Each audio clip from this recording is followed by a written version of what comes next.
Hello, in this video, we will learn about the federal system.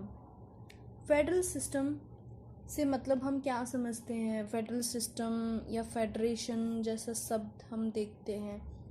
तो अगर इसका history देखें तो हिस्ट्री के बैकग्राउंड में हम अमेरिका को ओल्डेस्ट फेडरल स्टेट बोलते हैं, जो कि आफ्टर अमेरिकन रिवॉल्यूशन बना था। उसके बाद कैनेडियन मॉडल की भी बात होती है कि वो भी एक फेडरेशन है। तो फेडरेशन का मतलब क्या होता है हम समझें तो सीधा सा ये इसमें प्रॉब्लम या कहें तो सीधा सा इसमें एक डेफिनेशन ये रहता है कि किस तरीके के रिलेशन है स्टेट और नेशनल गवर्नमेंट के बीच में। ठीक है, ये चीज़ हमें फेडरेशन में देखनी है।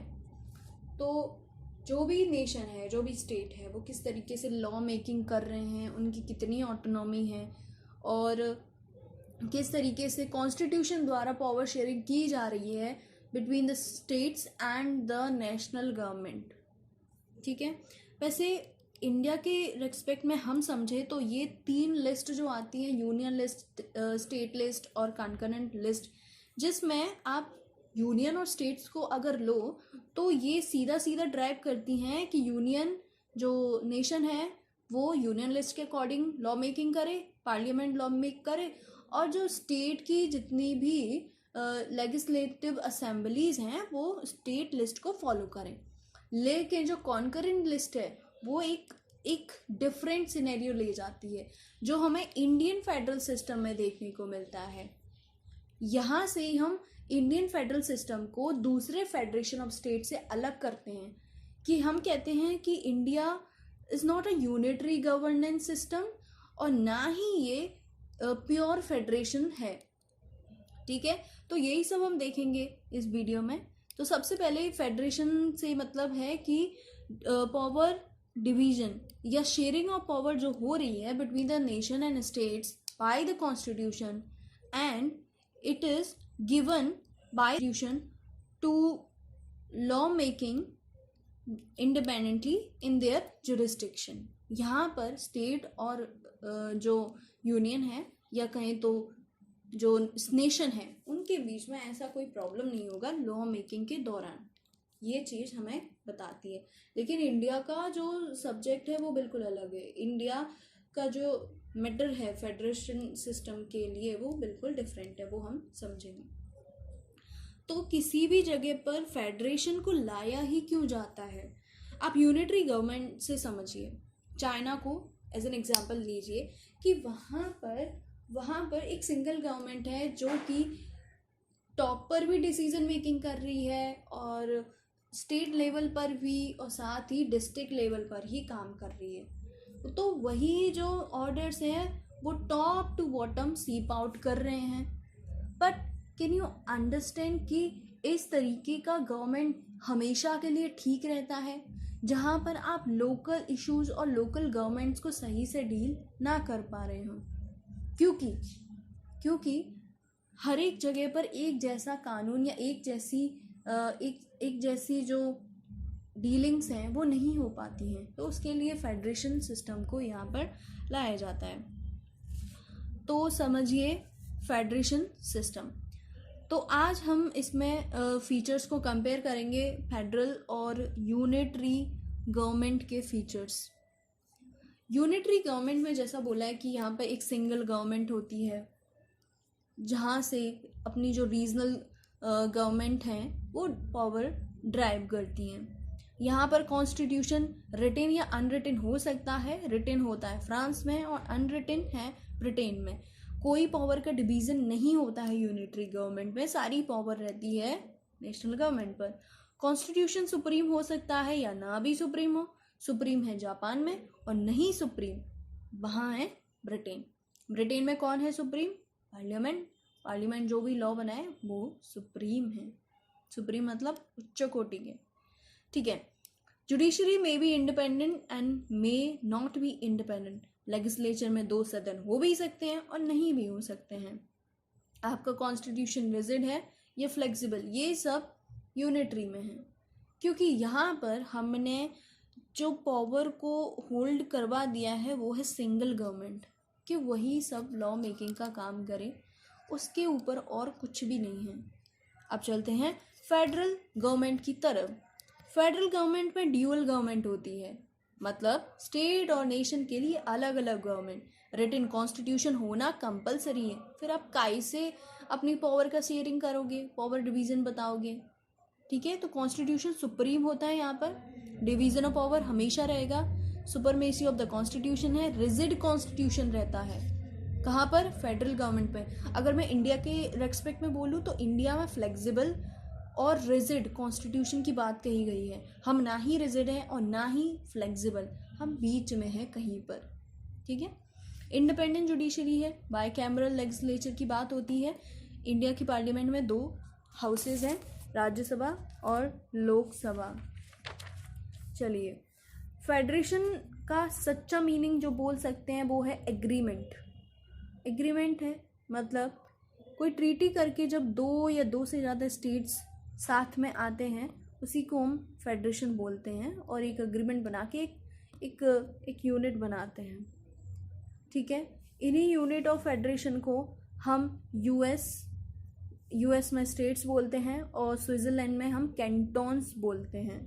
वहीं कनाडा में प्रोविंसेस बोलते हैं, रशिया में Republic.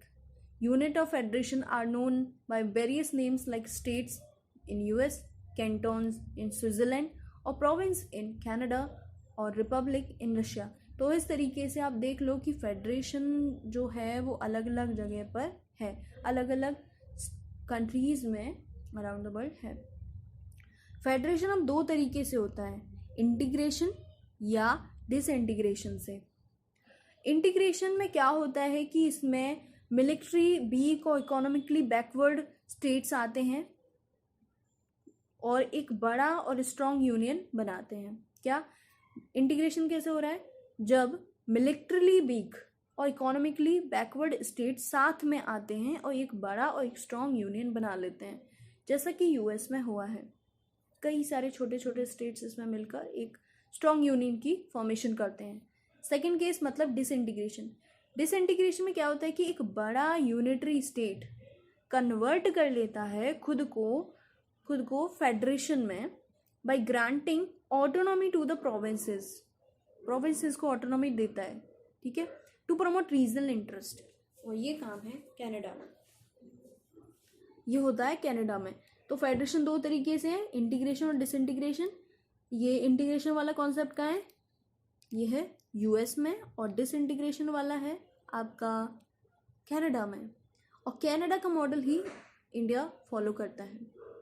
US is the first and oldest formation in the world and it was formed in 1787 after the American revolution. इसमें 50 स्टेट्स हैं और फिर कनाडा फेडरेशन आता है जिसमें 10 प्रोविंसेस हैं, और 1867 में बना था ये। अब इंडिया की कॉन्स्टिट्यूशन की बात करें तो इंडियन कॉन्स्टिट्यूशन प्रोवाइड करता है फेडरल सिस्टम ऑफ गवर्नमेंट। हम बोल रहे हैं, हमारा कॉन्स्टिट्यूशन बोल रहा है कि हमारे यहाँ फेडरल सिस्टम ऑफ गवर्नमेंट है, बट ये कहीं मेंशन नहीं है कॉन्स्टिट्यूशन में, लिखा नहीं है कि वी आर फेडरल, ऐसा नहीं लिखा है। Framers of the constitution adopted the federal system due to 2 main reason. 2 कारणों की वजह से हमने इस फेडरल सिस्टम को अपनाया। जब हम आज़ाद हुए थे तब आप देख सकते हैं कि हमारे कंट्री में जो डाइवर्सिटी थी वो वैसे भी आज भी अलग है, लेकिन उस टाइम के अकॉर्डिंग और आगे आने वाले जो भी फ्यूचर के अकॉर्डिंग इस बात को ज़्यादा बताया गया कि हमें एक ऐसा सिस्टम चाहिए जो कि यहाँ की सोशल कल्चरल डाइवर्सिटी को भी लीड कर सके। साथ ही एक large size of the country भी था, छोटा कोई स्टेट तो है नहीं है, इसीलिए हमने फेडरल सिस्टम को अपनाया।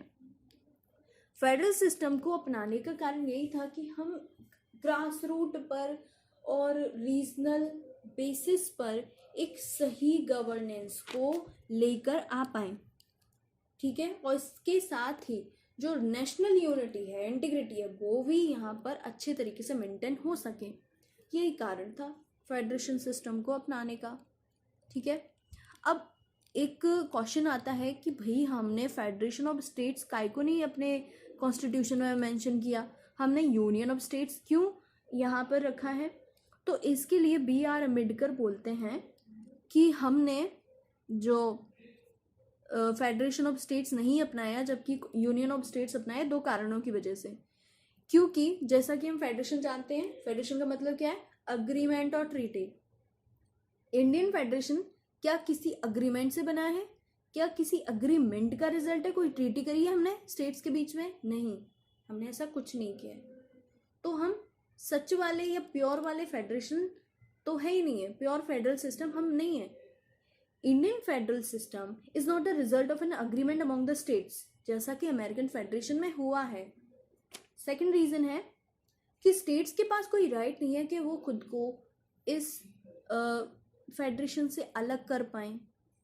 इस जो इंडिया है या फिर जो भी नेशन होते हैं उनसे स्टेट्स अलग नहीं हो सकते हैं, उनका कोई अधिकार नहीं है। तो इस तरीके से हमारा जो फेडरेशन है वो यूनियन कहलाया है। क्योंकि अमेरिका में आप देखते हैं कि स्टेट्स की अलग ही यूनिटी या अलग ही जो ऑटोनॉमी है वो रहती है। ऑटोनॉमी स्टेट्स की इन द अमेरिका अलग ही रहती है। वहाँ पर नेशन के अलग कानून है, स्टेट्स के अलग कानून है। तो ऐसा हमारे यहाँ नहीं है। States have no right to succeed from the federation. The federation is union because it is indestructible. इसे कोई भी डिस्ट्रॉय नहीं कर सकता है। बस यही है फेडरेशन का सीधा सीधा सा जवाब। ठीक है, थैंक यू।